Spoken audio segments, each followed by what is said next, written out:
खबर आई हमास की कैद में मौजूद बंधकों से जुड़ी। युद्ध विराम के बीच हमास ने इजरायल के सामने बाकी बंधकों को छोड़ने के लिए नई शर्त रख दी।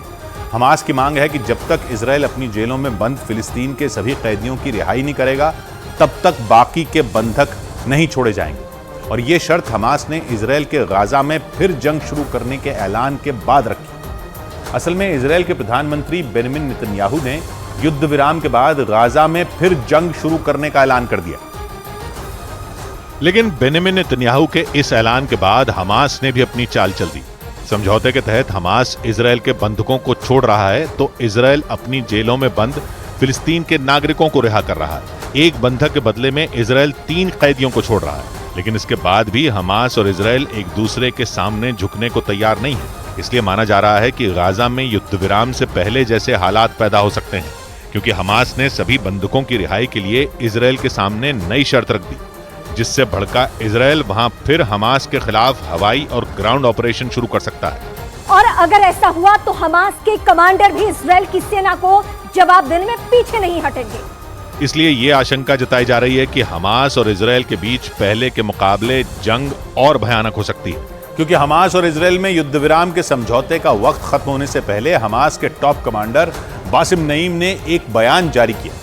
हमास के मुताबिक वो इजरायल के सैनिक और सभी बंधकों को रिहा करने के लिए तैयार है, लेकिन इसके बदले में इजरायल को उसकी जेलों में बंद फिलिस्तीन के सभी कैदियों को रिहा करना होगा। दावा है कि हमास की कैद में अब भी वो सैनिक बंधक बने हुए हैं जिन्हें समझौते से बाहर रखा गया, और इन बंधकों के बदले हमास अपने सभी कैदियों की रिहाई चाहता है। और ऐसे में ये माना जा रहा है कि हमास इजरायल से अपने कैदियों को छुड़ाने के लिए अपनी पुरानी रणनीति अपना रहा है, क्योंकि इससे पहले साल 2011 में हमास ने यही स्ट्रैटेजी अपनाई थी। उस वक्त इजरायल के एक सैनिक को छोड़ने के बदले हमास ने फिलिस्तीन के 100 कैदियों की रिहाई करवाई थी। और एक बार फिर हमास के टॉप कमांडर बासिम नईम ने बंधकों की रिहाई के बदले सभी कैदियों को छोड़ने के लिए इजरायल के सामने शर्त रखकर उसे घेरने की कोशिश की। दावा है कि मौजूदा वक्त में इजरायल की अलग अलग जेलों में करीब 7,000 से ज्यादा फिलिस्तीन के कैदी बंद हैं, जिनमें ज्यादातर लोगों के हमास से जुड़े होने का दावा किया जा रहा है। हालांकि एक रोज पहले ही हमास ने अपनी कैद से 16 बंधकों को रिहा कर दिया। इन बंधकों को 7 अक्टूबर को हमास के लड़ाके अपने साथ ले गए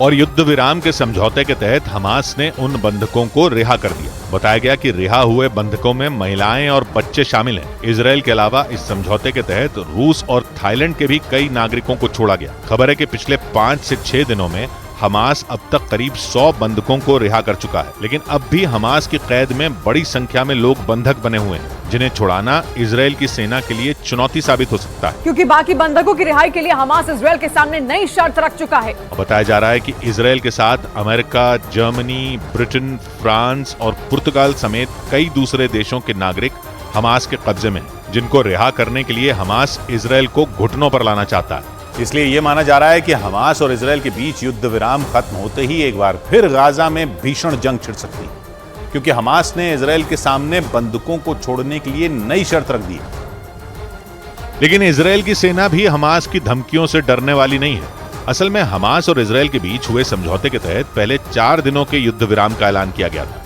लेकिन युद्ध विराम को और 2 दिन के लिए बढ़ा दिया गया, जिसका मतलब यह था कि इजरायल की सेना और हमास के लड़ाके एक दूसरे पर हमले नहीं करेंगे। इसी दौरान बंधकों को छोड़ने के बदले में इजरायल फिलिस्तीन के कैदियों को रिहा कर रहा है। लेकिन युद्ध विराम खत्म होने के बाद एक बार फिर जंग छिड़ने का खतरा मंडरा रहा है, क्योंकि इजरायल के प्रधानमंत्री बेंजामिन नेतन्याहू ऐलान कर चुके हैं कि युद्ध विराम के बाद गाजा में फिर जंग तेज हो सकती है, जिसका मतलब साफ है कि इजरायल हमास पर फिर हमले करने का मूड बना चुका है, जिसके लिए इजरायल के प्रधानमंत्री बेंजामिन नेतन्याहू ने युद्ध विराम के बीच ही हमास को खुली चेतावनी दे डाली, क्योंकि इजरायल को शक है कि युद्ध विराम के बीच हमास खुद को ताकतवर बनाने में जुटा है।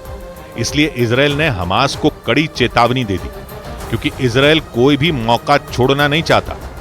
इजरायल के प्रधानमंत्री बेंजामिन नेतन्याहू के मुताबिक उनकी सेना बंधकों की रिहाई के बाद गाजा में हमास के खिलाफ फिर ऑपरेशन की शुरुआत करेगी। इतना ही नहीं, उन्होंने हमास के खात्मे तक जंग जारी रखने के भी संकेत दे दिए, जबकि हमास ने भी दावा किया कि अगर इजरायल ने हमले किए तो वो भी पीछे नहीं हटेगा और हमास के लड़ाके इजरायल की सेना के हर हमले का मजबूती से जवाब देंगे।